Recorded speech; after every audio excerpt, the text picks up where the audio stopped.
Hello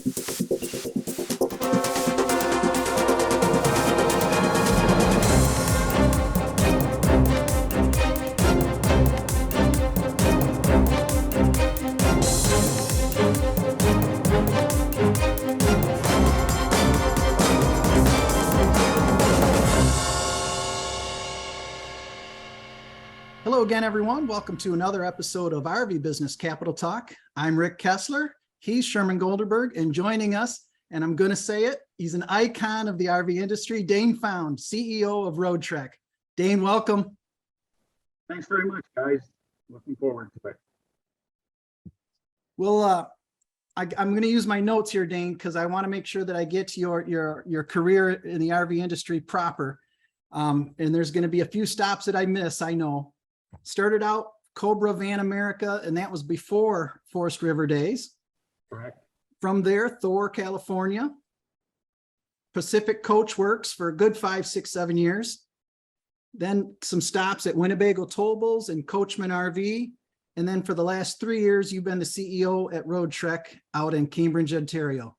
That is correct. I began my career in the retail end of the business before going to Cobra.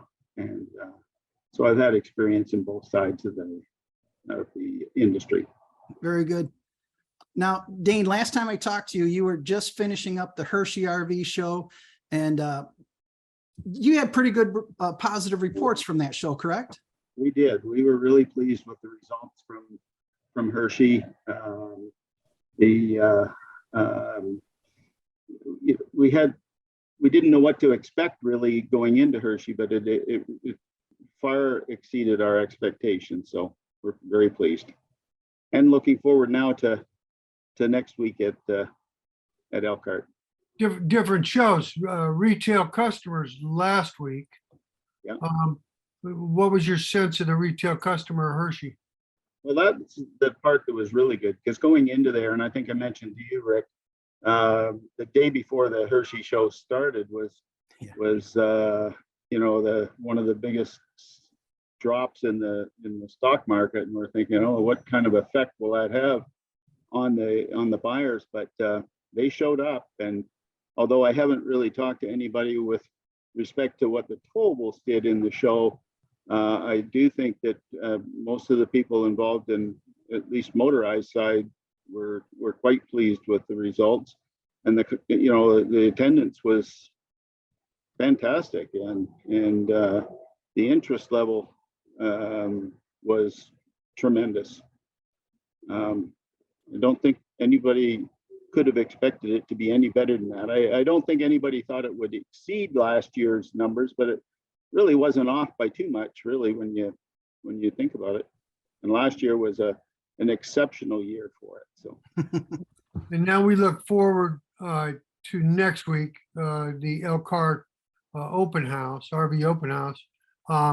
And you're Cambridge, Ontario based firm. Do I have that right? Yes, we're just a little bit west of Toronto.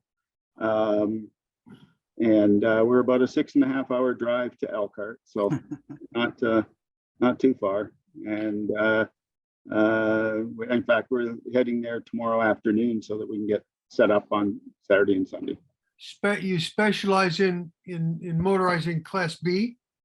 Strictly Class B. We don't build anything but the Class B, and in fact, we streamlined the offering from what the previous Roadtrek company had, and focused our efforts primarily in 2 different categories. Before they used to also build on the Chevy chassis and the long sprinters, and right now we're focused on ProMaster, both short and long, and then we're the sprinter only in the short chassis. And in Class B only, not the B plus as they call it? No B plus. Okay, and we'll ask you about that. But your expectations for for next week? What are you thinking? We're really excited about going into next week, because we've been working on a few new things. We have one completely brand new model called a Pivot that we will be launching next week. In fact, I shouldn't say this, but a retail customer that Len met at the show in Hershey, he kind of let the cat out of the bag, and they actually drove here yesterday and went to their dealer today. I hear that they were just waiting for us to release the order sheets, and they want to order one of our new pivots. So the pivot's built on which chassis? it's on ProMaster, Okay, the long ProMaster. okay, Yep. okay. But what's unique about it for us is it's got the second row forward-facing bench seat, which is the first Roadtrek that we have now with that.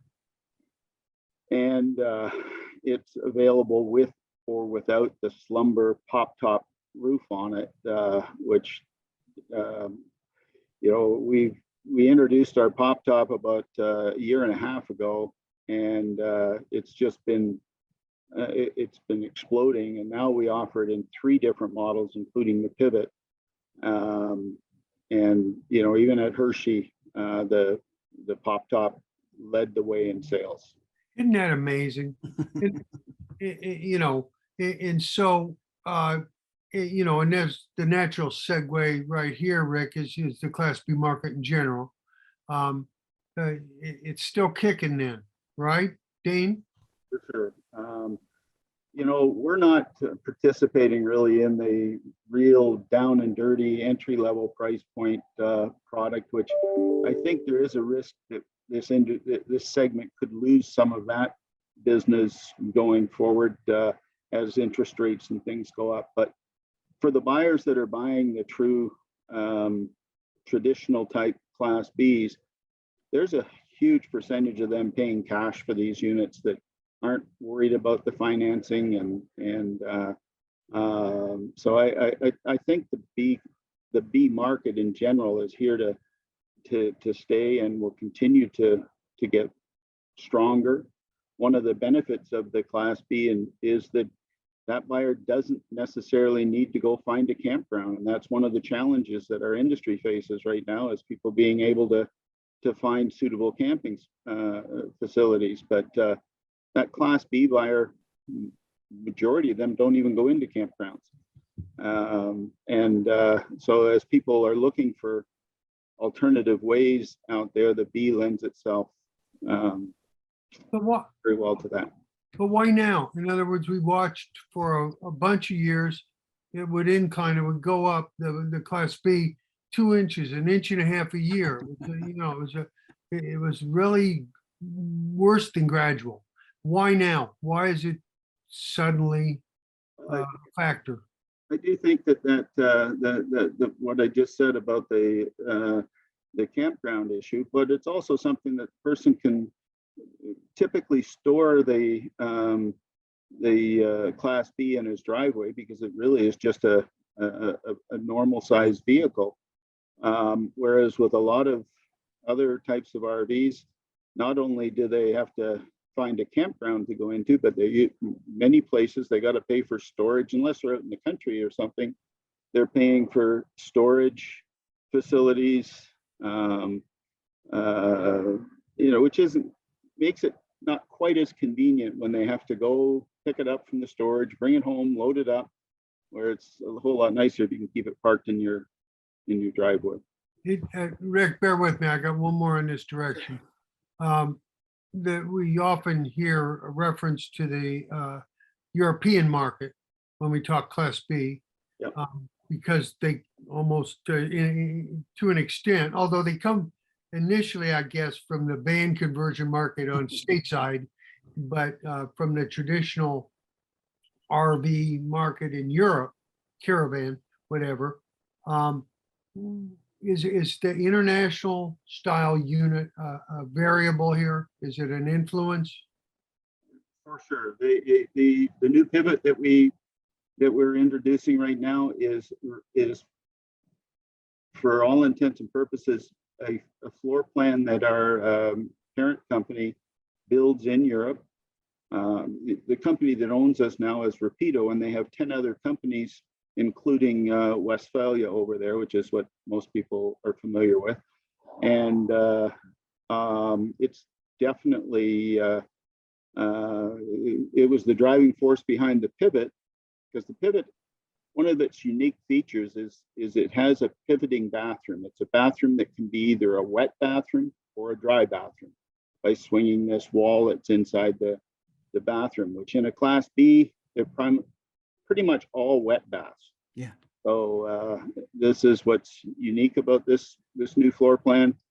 And when we first saw it over in Europe, it's been doing very well for our parent company. So we thought that would definitely sell here, because I know that's one of the drawbacks to a lot of people with a Class B is everything gets wet when you take a shower. But and we plan to continue that trend where the next unit we're working on right now is we are going to introduce one of our Westphalia units over here sometime early next year. We plan to develop a whole line of Westphalia for here, but we're really giving it that European look. We're essentially taking the designs that they have over there, but we're adapting it more to the North American market. An example would be in Europe, hardly any unit they build gets an air conditioner. Here, we couldn't give a unit away without an air conditioner. Tank sizes are important over here. So we, and batteries, like we do a lot of work with lithium. Lithium is just an option over in Europe, and it doesn't go on that many units. But at least for the information I'm getting from our company there. But here pretty well every Roadtrek gets at least 600 amps of lithium power with it and a 3,000 watt inverter. The Westphalia that I'm talking about, the first one that we're building over there, just has AGM batteries, and now whether that means that campgrounds are a little more accessible to them there, I don't know. But okay. So we're going to adapt it to here, but we want to give it that look that is in that in the Westphalia there. That's I love talking product, and the Westphalia, I think me among many others are pretty looking forward to seeing that one. That's outstanding. Can't wait for that.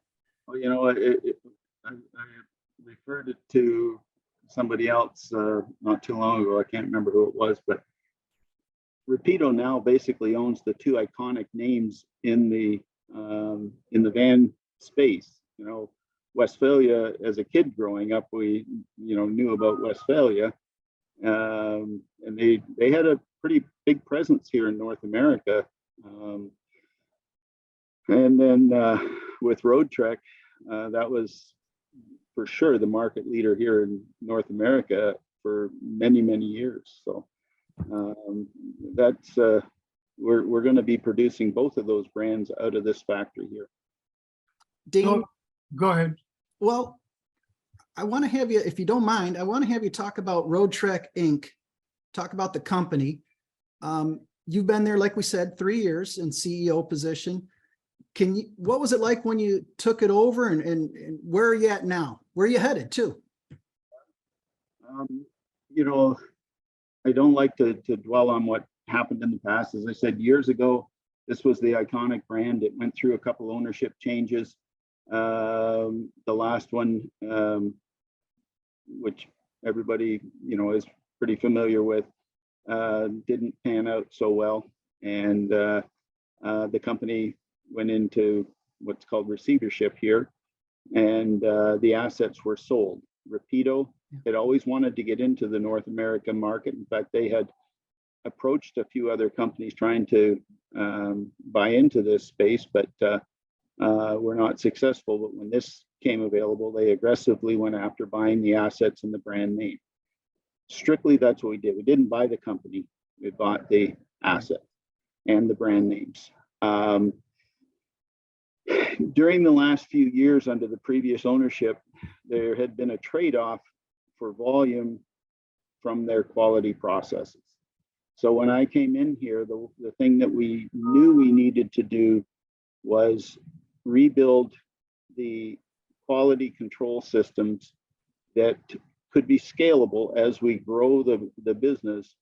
And so, you know, starting at a very low number, and we had a group of people from the old company working here, but a lot of the people were new as well. And we tried to, you know, build this quality program that we knew we could measure, because it has to be a measurable program. Every van that we build gets a set of demerit points, and those, as long as those points continue to trend downward, we'll continue to raise the production rate up, which we're now about over four times what we were when we started. We want to get higher,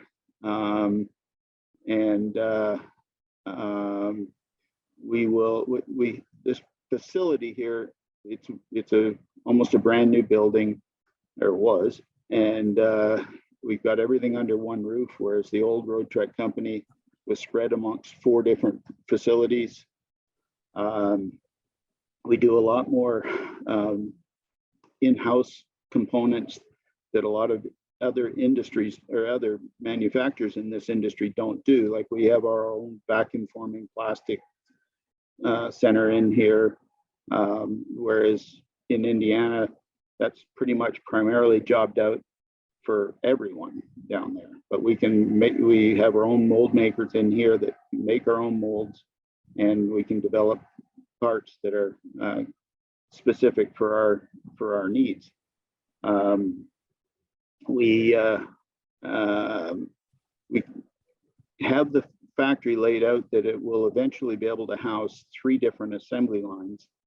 We have 2 inside here right now. One is for our ProMaster product, the other's for our Sprinter product, and the third one will likely be the Westphalia. However, initially the Westphalia is going to share the Sprinter line. So, we're really pleased with the quality coming out. The dealers that talk to us say that, you know, finally back to what they expect, and that's really what we had to do, is get back to what not only our dealers expected, but the consumers out there, because there's a huge following of customers for the Roadtrek brand. So there you go. They're the same familiar place on Executive Parkway leading to the Hall of Fame. If you're in a market and you need a hot selling Class B, I think you're going to have a few customers dropping your way. Appreciate that, and look forward to seeing everyone next week. We appreciate your time, man. Thanks, Thank you, guys. Dane. Take care.